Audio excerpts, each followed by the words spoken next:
so আজি আমি চাম ইলেক্ট্ৰিক পাৱাৰ বা বৈদ্যুতিক ক্ষমতা হল যেতিয়া আমি কি কওঁ যে পাৱাৰ বা ক্ষমতাৰ কথা কওঁ তেতিয়া আমি কি বুজি পাওঁ যে যিকোনো বস্তুৰ কাম কৰিব পৰা কেপাসিটি বা ই কিমানখিনি কাম কৰিব পৰা আমি হেতু বুজি পাওঁ সো পাৱাৰ বা ক্ষমতা কি জানেনে ই এটা মেজাৰ কৰিব পৰা কোৱান্টিটি মানে ইয়াক আমি কি যে মেজাৰ কৰিব পাৰো বা হিসাব কৰিব পাৰো যে কিমান পাৱাৰ আছে যিকোনো এটা বস্তুৰ কিমান কাম কৰিব পৰা কেপাসিটি আছে আমি এটো কি মেজাৰ কৰিব পাৰো সো যেতিয়া আমি কি কওঁ যে বৈদ্যুতিক ক্ষমতা বা ইলেক্ট্ৰিক পাৱাৰ বুলি কওঁ তেতিয়া আমি ইয়াকো কি যে মেজাৰ কৰিব পাৰো মানে ই কিমান আছে আমি উলিয়াব পাৰো আৰু ইয়াক আমি কেনেকৈ উলিয়াও জানেনে যদি কি হয় যে এটো এটা আমি কি ললো সাৰ্কিট বা বৰ্তনী ললো হল ইয়াত আমি কি ৰাখিলো বেটাৰী ৰাখিলো এটা কি চাবি বা আমি কি দিলো হয়নে দেন আমি এটা কি ললো ৰেজিস্টাৰ বা ৰোধক এটা ৰাখিলো তো যদি আমি কি কৰো চাবি বা কিটো অন কৰিলে কি ইয়াৰ মাজেৰে কাৰেন্ট ফ্লো হ'ব সাৰ্কিট বা বৰ্তনীটোৰ মাজেৰে কি কাৰেন্ট ফ্লো হ'ব বা বিদ্যুৎ প্ৰবাহ হ'ব যদি মই ইয়াত কি কওঁ যে আই কাৰেন্ট ফ্লো হৈ আছে বুলি কওঁ কিমান আই কাৰেন্ট ইয়াৰ মাজেৰে প্ৰবাহ হৈ আছে বা ফ্লো হৈ আছে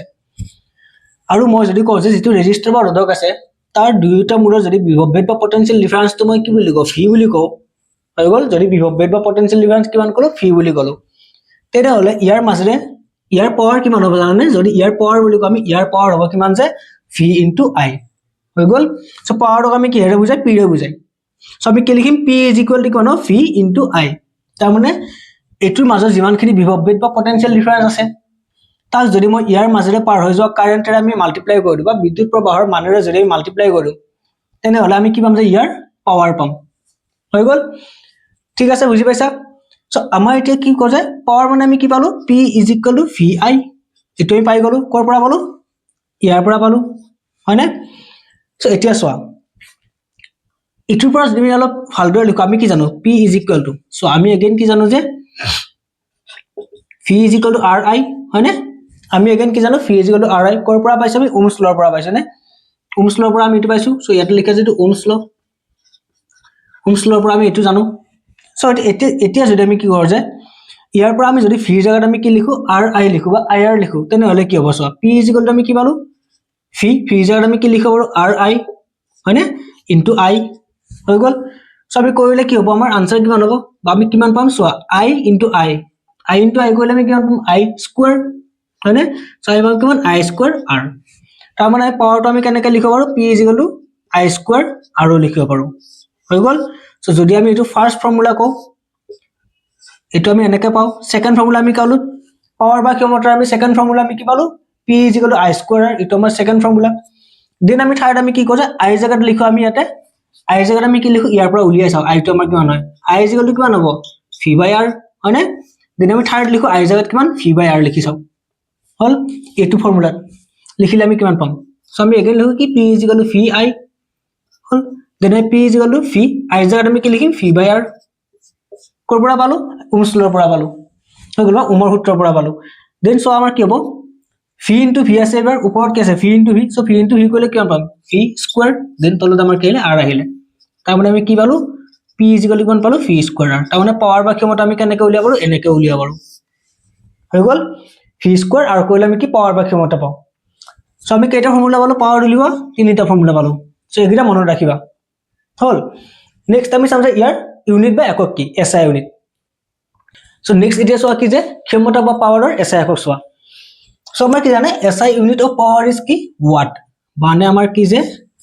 ক্ষমতাৰ এসআই একক আমাৰ কি ওয়াট কি বুলি কয় ওয়াট যাক আমাৰ কি ডব্লিউ ৰে বুজায় সো আমি ওয়াটটো শুনা পাইছো আমি কি শুনিছো যে যিবিলা আমি বাল্ব যে কিনো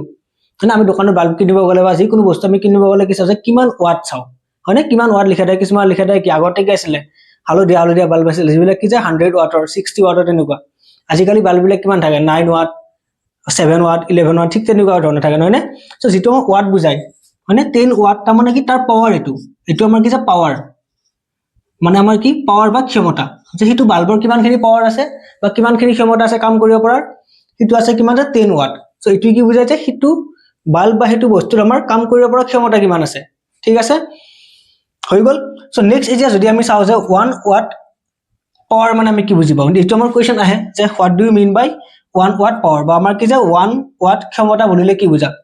সো আমাৰ চাও আছে কি হয় যেতিয়া আমি 1 ওয়াট বুলি কও 1 ওয়াট আমি কেনেকৈ পাম যদি আমি 1 ভোল্ট ইনটু আমি কি 1 এম্পিয়াৰ মাল্টিপ্লাই কৰি দিও তেতিয়া পাম হয় না সো যেতিয়া যি কোনো এটা বস্তুৰ মাজত বিভৱ ভেদ বা পটেনশিয়েল ডিফাৰেন্স কিমান হয় 1 ভোল্ট হয় আৰু যদি তাৰ মাজেৰে 1 এম্পিয়াৰ কাৰেন্ট বা বিদ্যুৎ প্ৰবাহ প্ৰবাহিত হয় বা ফ্লো হয় তেনে হলে আমি কি কম যে তাত কিমানখিনি পাৱাৰ আছে তাত থকা পাৱাৰ কিমান হ'ব আমাৰ 1 1 কি হ'ব ৱাট হ'ব হৈ গ'ল সো বুজি পাইছা এটো কেনেকৈ লিখিবা সো এটো আনসাৰ নিজে লিখি দিবা কাৰণ আগতে আমি কি এনেকুৱা কোৱেশ্চন বহুত বিলাক কৰিছো সো তাৰ লগত চাই কেনে এটো আনসাৰ তোমালোকে নিজে কৰিবা হ'ব সো এটো কোৱেশ্চন আমাৰ কি ইম্পৰ্টেন্ট হয় আহিব পাৰে নেক্সট এটো মনত ৰাখিবা যে কি ক্ষমতা বা পাৱাৰৰ এসআই আগত কি বুলি কয় আমাৰ ৱাট বুলি কয় লিখে আমাৰ এটো কেনে w ৰে লিখে ৱাটটো আমি কেনেকৈ লিখে w ৰে আমাৰ লিখে ডিনোট কৰে এনেকে হৈ যাব সো এটো আমাৰ কোড আহিব পাৰে এমসিকিউ যিবিলাক আহে এমসিকিউ ইম্পৰ্টেন্ট সো তাত আমাৰ এটো আহিব পাৰে সো এইবিলাক মনত ৰাখিবা হৈ যাব সো এতিয়া সো আমি যিকোনো বস্তু এটা আমি পাৱাৰ বা আমি কি ক্ষমতা কেনেকৈ উলিয়াম যদি আমি এটা एग्जांपल লও যদি আমাৰ ফি দিয়া আছে ফি মানে কি আমাৰ পটেনশিয়াল ডিফাৰেন্স বা বিভব ভেদ দিয়া আছে কিমান দিয়া আছে আমি ললো যে কিমান 20 ভোল্ট দিয়া আছে হল আৰু যদি আমাৰ বস্তুটোৰ মাজে আমাক কাৰেন্ট কিমান পাৰ হোৱা বুলি ক'লে কাৰেন্ট আমাক ক'লে যে 2 এম্পিয়াৰ কাৰেন্ট পাৰ হৈ গৈছে তেনেহলে আমাক কি উলিয়াব দিছে যে বস্তুটোৰ ক্ষমতা বা পাৱাৰ উলিয়াব দিছে সবই কেনেকৈ উলিয়াম ডাইৰেক্ট ফৰ্মুলা লিখি দিম পি আমি কি লিখিম ভি ইনটু আই হয়নে ভি ইনটু আই সো ভি ইনটু আই কৰিলে আমি কি পাম ইয়াতে ভি আছে কিমান 20 আই আমাক কিমান আছে 2 এম্পিয়াৰ সো আমি 20 ইনটু 2 কৰি লিখিম 40 হয়নে দেন আমাৰ ভোল্ট ইনটু এম্পিয়াৰ কৰিলে আমি কিমান জানো ওয়াট সো আমাৰ কি 40 ওয়াট মানে বস্তুটোৰ ক্ষমতা বা পাৱাৰ কিমান হ'ব 40 ওয়াট হৈ গ'ল সো এনেকৈ আমি পাৱাৰ উলিয়াব পাৰো কেতিয়াবা আমাক কি দিয়া থাকে যে আমাৰ হয়তো পটেনশিয়াল বা ভোল্টেজ দিয়া নাথাকে নিদি কেনে আমাক কি দিব যে ডাইৰেক্ট আমাক কি দিব ৰেজিস্ট্যান্স দিব এটো বা আমাক কি দিব ৰোধ দিব বা তাত কাৰেন্ট দিব ঠিক তেনেকুৱা দিব সো আমি তিনটামান ফৰ্মুলা লিখিছো ইয়াৰ কাৰণে হয়নে আমি যিকেইটা বস্তু দিয়া আছে আৰু যিটো সেই হিচাপত আমাৰ যিটো ফৰ্মুলা ইউজ হয় আমি সেইটো ফৰ্মুলা আমি ইউজ কৰিম কি উলিয়াবলে পাৱাৰ বা ক্ষমতা উলিয়াবলে হৈ গ'ল সো এইখিনিতে আমাৰ কি হৈছে এইটো চেপ্টাৰ আমাৰ গোটেইখিনি কমপ্লিট হৈ গ'ল ইয়াত পিছত আৰু বেলেগ একো তেনেকুৱা কনসেপ্ট নাই এইটো চেপ্টাৰৰ পৰা নেক্সট আমি কি চাম যে ইয়াৰ পৰা যিমান বিলাক ইম্পৰ্টেন্ট কোৱেশ্চন হয় সো এদিন আমি ঠিক ইম্পৰ্টেন্ট কোৱেশ্চন বিলাক আলোচনা কৰিম যে ইয়াৰ পৰা কেনেকুৱা ধৰণৰ কোৱেশ্চন আহিব পাৰে অলপ কনসেপচুৱেল বা আমাৰ কি যে মোস্টলি এক্সামত আহিব পৰা কোৱেশ্চন ঠিক আছে সো তেনেকুৱা আমি কি কোৱেশ্চন বিলাক নেক্সট ক্লাছত আমি ডিসকাস কৰিম ঠিক আছে ভালদৰে পঢ়া আৰু আশা কৰো তোমালোকে কি যে গোটেইখিনি ভালদৰে বুজি পাইছা আৰু যদি কিবা বুজাত অসুবিধা পাইছা তেনেহলে কি যে মোক কমেন্টত জনাই দিবা মই নেক্সট এগেইন তাৰ ওপৰত ক্লাস কৰিবলৈ চেষ্টা কৰিম হ'ব